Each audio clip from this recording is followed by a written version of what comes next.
तर या ठिकाणी आता प्रभू येशू क्रूसखांबावर आलेला आहे. त्याने क्षमा करण्याबद्दल अनेकदा शिक्षण दिलं.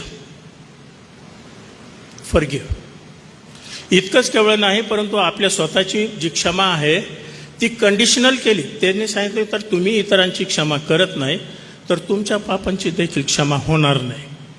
प्रभूच्या प्रार्थनेमध्ये ते आपण नेहमी रिपीट करतो. एका पुरुषाच्या घरी, शिमोनाच्या घरी तो बसलेला असताना एका स्त्रीने त्याला अभ्यंग केला सुगंधी द्रव्याचा, आणि तो मनात म्हणू लागला की ही स्त्री कोण आहे. याला समजलं असतं तर याने तिला आपल्याला शिव दिलं नसतं, म्हणजे हा खरा संदेशकाच नाही आहे. मग येशूने त्याला त्याच्या मनातलं ओळखून एक दाखला दिला 2 कर्जदारांचा. आठवतं का ते? एकाला 100 रुपये येणं होतं, एकाला 10 रुपये येणं होतं, आणि ते दोघांनाही देता येत नव्हतं. मग धन्याने काय केलं? दोघांचंही ते माफ करून टाकलं. धनी फार जनरस, उदार मनाचा.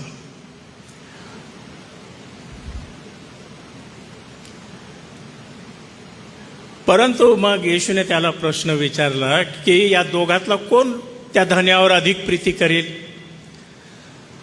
तर ज्याचं देणं जास्त होतं, 100 रुपये होतं, तो करेल. येशूने सांगितलं तू ठीक बोललास. आध्यात्मिकरीतीने या गोष्टीचा विचार करत असताना प्रियांनो, बायबलमध्ये लहान पाप आणि मोठं पाप असा कुठं भेद केलेला नाहीये. We are all daughters to God. आपण सर्व देवाचे कर्जदार आहोत, आणि कोणालाच ते कर्ज चुकता करता येत नाही.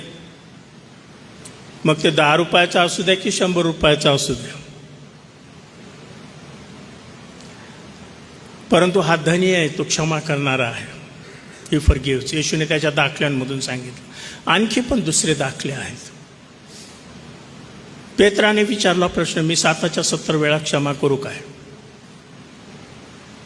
नाही. पेत्राने काय विचारलं? मी 7 वेळा क्षमा करू काय? येशूने त्याला उत्तर दिलं, 7 वेळा नाही, 7च्या 70 वेळा. See I am getting old now. कधी कधी असे मिस ह्यात होतात. तुम्ही आहे ना जागृत, सर्व ऐकत आहे ना? हां, आमेन, हालेलुया, देवाची स्तुती असो. हां, हात वर करा थोडंसं. सकाळ सकाळी गुंगी येते का? असू द्या. एका इव्हँजलिस्टची गोष्ट मला आठवते. त्यांच्या असं संदेश चालू होता आणि समोर बसलेलेच एक ग्रहस्थ होते. ते कुशाल झोपून गेले होते. पाठक साहेब बसलेले होते. मग यांनी बरीच चुळबुळ केली, यांना समजेना काय करावं, पण शेवटी राहावलं नाही. ते पायसळ म्हणे, यांना उठवा बरं म्हणे, तुम्ही झोपलेत म्हणे माझ्या संदेशामध्ये. पाळक साहेबांचा स्वभाव गमतीच होता. म्हणे तुम्ही झोपवलं, तुम्हीच उठवा म्हणे आता त्यांना. तर तुम्हाला समजा झोप लागली तर मी ब्लेम घेतो. हां, मी जबाबदार त्याच्यासाठी, तुम्ही नाही. ओके, देवाचं वचन आहे. तर पेत्राला सांगितलं की 7 वेळेला नाही, 7च्या 70 वेळेला. म्हणजे 7 गुणिले 70 असं नाही म्हणत. देवा म्हणजे येशूने सांगितलं की जेव्हा क्षमा करण्याची बाब येते तेव्हा यू फॉरगिव्ह. बोजू नको, अंकगणिताचा विचार करू नको, तू जस्ट फॉरगिव्ह. क्षमा करणे हे क्रूस खांबाचा केंद्रबिंदू आहे प्रियांनो. आज आपल्या मंडळामध्ये हा क्षमेचा आत्मा वाढण्याची अत्यंत गरज आहे. कधी कधी लहानसहान कारणांवरून ग्रह धरून बसतात लोक, आणि रिलेशनशिप्स ज्या असतात त्या नीट नसतात, आणि ते नेहमी पवित्र आत्म्याच्या कामासाठी अडखळून होऊन बसतात. It becomes a hindrance for the holy spirit. तर अशा रीतीने येशूने हे सर्व शिक्षण दिल्यानंतर आता तो स्वतः त्या ठिकाणी आहे. एक क्रिमिनल म्हणून त्याला त्या ठिकाणी वागणूक देण्यात आलेली आहे. पूर्ण रात्रभर त्याला फिरवण्यात आलेलं आहे. त्याला अगदी जर्जर केलेलं आहे. फटके मारून, त्याला बुक्क्या मारून, त्याच्या तोंडावर तुंकून. He is totally exhausted. आणि अशा परिस्थितीमध्ये मनुष्याचं मन, त्याचे विचार स्वकेंद्रित असणं हे स्वाभाविक आहे, नॅचरल आहे. परंतु प्रभू येशू ख्रिस्त हा त्याचं जे मिशन होतं, जे करण्यासाठी तो आलेला होता, तुमची आणि आमची क्षमा करण्यासाठी, स्वतःच्या यज्ञामधून, स्वतःच्या सॅक्रिफाईसमधून, त्याच्याबद्दल तो इतका जागृत होता की त्याला जेव्हा क्रूस खांबावर खिळलं त्याने स्वतःचा विचार केला नाही, स्वतःच्या यातनांमध्ये तो गुरफटून गेला नाही, स्वतःचं दुःख जे आहे त्याच्यामध्येच त्याचे सर्व विचार राहिलेले आहेत. ते सर्वावर त्याने विजय मिळवून किंवा त्याला त्याच्यावर ओव्हरकम होऊन त्याने पाप्यांसाठी रदबदली केली. ही प्रार्थना आहे आणि मध्यस्थीची प्रार्थना आहे. हे करण्यासाठीच तो या जगामध्ये आलेला होता. हे करण्यासाठीच त्याने सुरुवातीपासून भाकीत केलं होतं की मी येरुशलेममध्ये जाणार आहे, तिथं मला धरतील आणि मला मारतील आणि तिसऱ्या दिवशी मी पुन्हा उठेन. त्याचं जे मिशन होतं, त्याचं जे कार्य होतं, जे करण्यासाठी तो या जगामध्ये आलेला होता, ते नेहमी त्याच्या समोर होतं.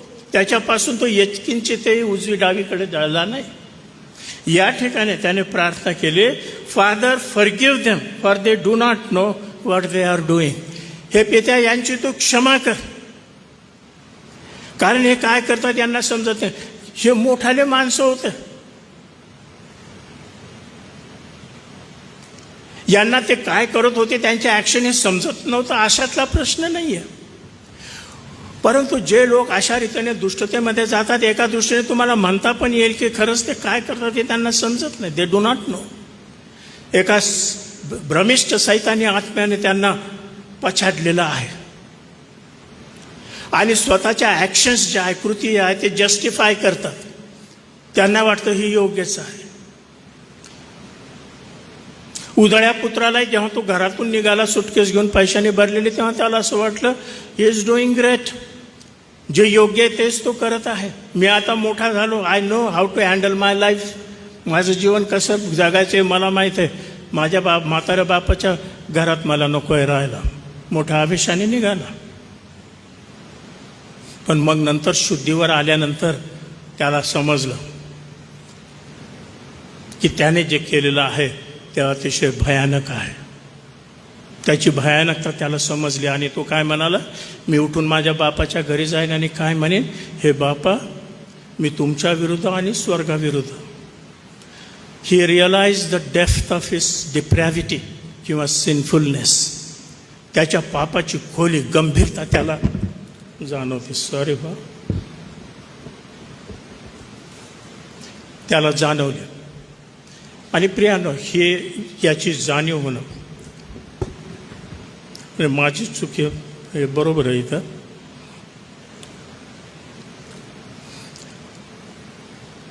त्या पापाच्या स्थितीची वैयक्तिक रीतीने जाणीव होणं आवश्यक आहे. हा फार महत्त्वाचा मुद्दा आहे. जर व्यक्तीला त्याच्या पापाची गंभीर रीतीने, सखोल रीतीने जाणीव होत नाही की नाही, तर त्याचाच अर्थ असा आहे ही कॅनॉट रिपेंट आयदर. तो पश्चातापही करू शकत नाही आणि केला सो तो फार उथळ राहील, त्याला काही अर्थ नसतो. आता पश्चाताप करणे ही मनुष्याची कृती आहे. पश्चाताप करणे ही मनुष्याची कृती आहे. देवाची इच्छा आहे की सर्वांनी सर्वत्र पश्चाताप करावा. पण तो पश्चाताप प्रियानो पवित्र आत्म्याशिवाय होऊ शकत नाही. Without the holy spirit no one can help, no one can repent. येशूने म्हटलं, हे पित्या यांची तू क्षमा कर. आज आपल्याला 2000 वर्षानंतर ही फार समाधानाची गोष्ट आहे ना 2000 वर्षाच्या मंडळीच्या इतिहासामध्ये, की आपला मशीहा, आपला प्रभू येशू ख्रिस्त, ज्याला आम्ही तारणारं स्वीकारलेलं आहे, तो जेव्हा क्रूस खांबावर गेला तेव्हा तो स्वतःबद्दल विचार करत नव्हता. He was thinking about you and मी.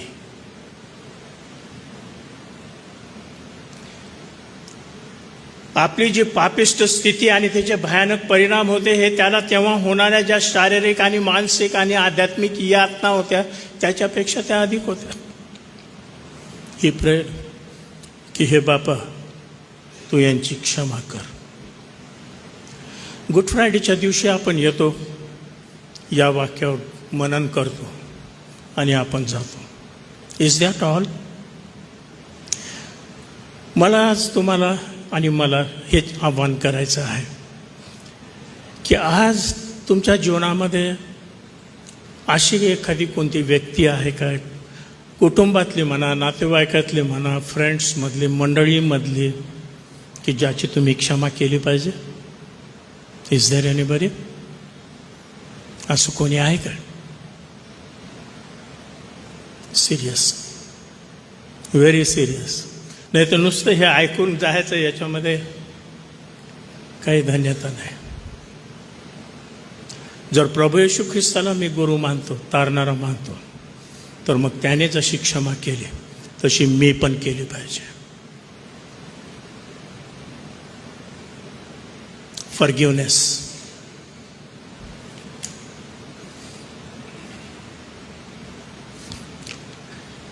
क्षमा न करण्याचा आत्मा हा आध्यात्मिक परिवर्तनाच्या आड येतो. हा मुद्दा लक्षात घ्या. Unforgiving spirit hinders spiritual transformation. Unforgiving spirit.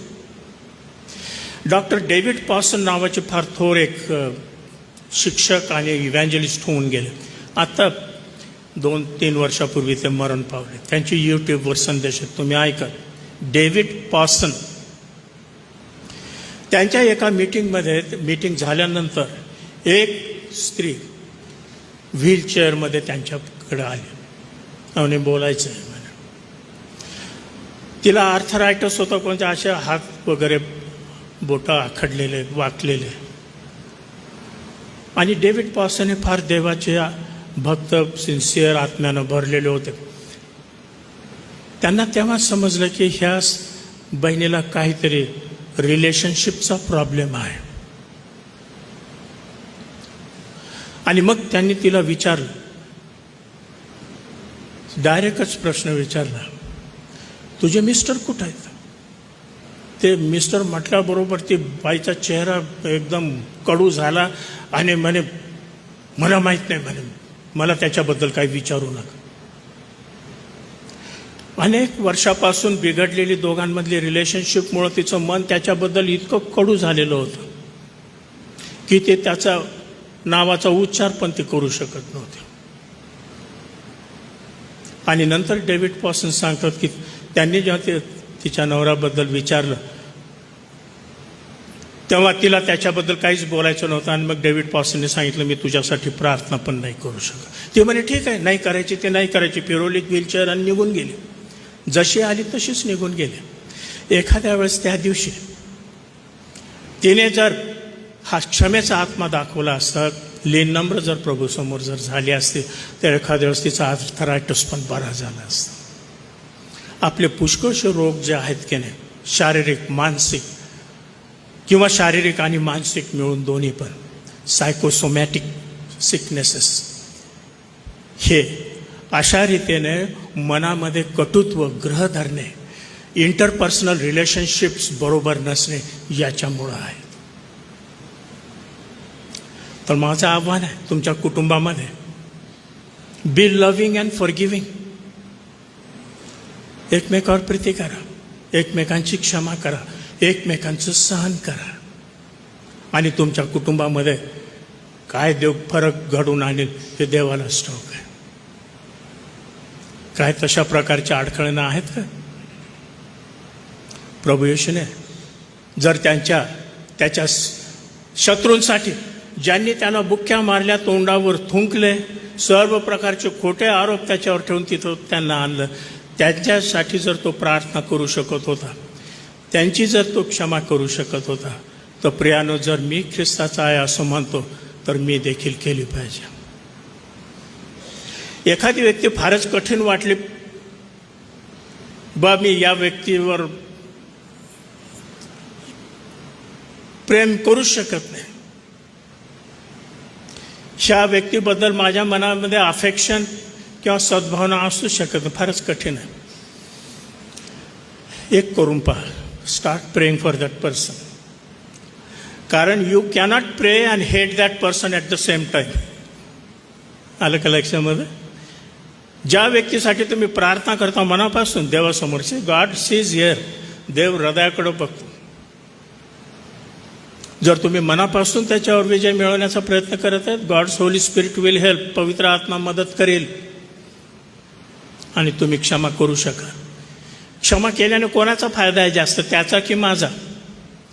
माझा फायदा आहे. कारण माझ्या स्वतःच्या उद्धारासाठी, आध्यात्मिक प्रगतीसाठी, आध्यात्मिक स्वास्थ्यासाठी जे अडखळण आहे ते याच्याने दूर होतील आणि पवित्र आत्मा मुक्तरित्याने माझ्या जीवनात, माझ्या कुटुंबामध्ये तो कार्य करू शकेल. येशूने त्याच्या शत्रूंसाठी प्रार्थना केली. He was focused. त्या मरणाच्या पॉईंटपर्यंत देखील ही प्रेड फॉर अदर्स. आता जे ग्रीकचे टीकाकार आहेत ते असं सांगतात की ही जी प्रार्थना आहे ग्रीकमध्ये प्रेझेंट कंटिन्युअस टेन्समध्ये आहे. प्रेझेंट कंटिन्युअस टेन्स म्हणजे काय? येशूने फक्त हा उद्गार एकदाच काढला क्रूसखांबावर असं नाही, तर ही प्रार्थना तो सतत करत होता. He kept on praying. Isn't that wonderful? He kept on praying. हे बापा तू यांची क्षमा कर, हे बापा तू यांची क्षमा कर. जो दुसरा चोर आहे ज्याच्याबद्दल आपण नंतर पाहणार आहोत, त्याच्यामध्ये बदल कसा घडून आला हा प्रश्न नेहमीच लोक उपस्थित करतात. कारण दोघंही येशूचे टिंगल करत होते. दोन्ही बाजूला दोन होते, दोघंही टिंगल करत होते. परंतु त्याच्यातल्या एकाच्या मनाला स्पर्श झाला. तो कशामुळं झाला असेल तर पुष्कळ टीकाकार असं म्हणतात की एखाद्या ही येशूची जी प्रार्थना आहे तो सतत ऐकत राहिला. त्याचं पवित्र उपस्थिती त्या ठिकाणी त्यांच्यामध्ये, आणि त्याची ती प्रार्थना मनापासून पित्याला केलेली ते ऐकत राहिला तो, आणि त्याने त्याची वृत्ती बदलली. त्याच्या मनामध्ये कार्य झालं आणि तो प्रभूकडे वळला. ते आपण नंतर पाहू. पण येशूने पाप्यांसाठी रदबदली केली. जे 53 स्तोत्र आहे त्याच्या शेवटल्या भागामध्ये असं लिहिलेलं आहे, काही वचनं वाचले तर ठीक राहील. त्याला ठेचावे असे परमेश्वराच्या मर्जीस आले, त्याने त्याला पिडिले. त्याच्या जीवाचे दोषार्पण झाल्यावर तो संतती पाहिल, तो दीर्घायू होईल. त्याच्या हातून परमेश्वराचा मनोरथ सफळ होईल. 700 वर्षापूर्वी through the death of Christ, the will of God, the plan of God will be successful. एका मनुष्याच्या मरणामधून त्याच्या जीवाच्या वेदना सरल्यावर तो त्याचे फळ पाहून समाधान पावेल. तो माझा धर्मशील सेवक आपल्या ज्ञानाने बहुतांश निर्दोष ठरवेल. त्यांच्या अधर्माचा भार तो आपल्यावर घेईल. प्रभू येशू ख्रिस्त क्रूसखांबावर मरण पावला खरा, ऐतिहासिक घटना आहे ही, काय दंत घटना नाही. पण काय खरंच माझं पाप, माय सिन, माझं पाप खरोखर त्याच्यावर लादण्यात आलं होतं का तेव्हा? मी तर तेव्हा नव्हतो. पण आत्म्याच्या प्रेरणेने 700 वर्ष आधी यशाया संदेष्टा हे लिहून ठेवत आहे. त्यांच्या अधर्माचा भार तो आपल्यावर घे. होय प्रियांनो, तुमच्या आणि माझ्या अधर्माचा भार त्याने त्यावेळेस वाहिलेला आहे. Have no doubt about it. त्याच्याबद्दल कोणताही संशय मनामध्ये नसावा. तो बलवानाबरोबर लूट वाटून घेईल, कारण आपला प्राण वाहू देऊन तो मृत्यू पावला. त्याने आपणास अपराधात गणू दिले, त्याने बहुतांचे पाप आपल्यावर घेतले व अपराध्यांसाठी मध्यस्थी केली. अपराध्यांसाठी मध्यस्थी केली.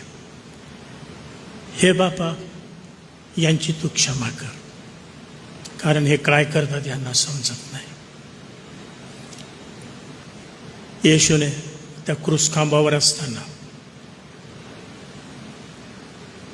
तुमची आणि माझी आठवण केली. You and I were on his mind that time and everybody else, सर्व पाहत घे.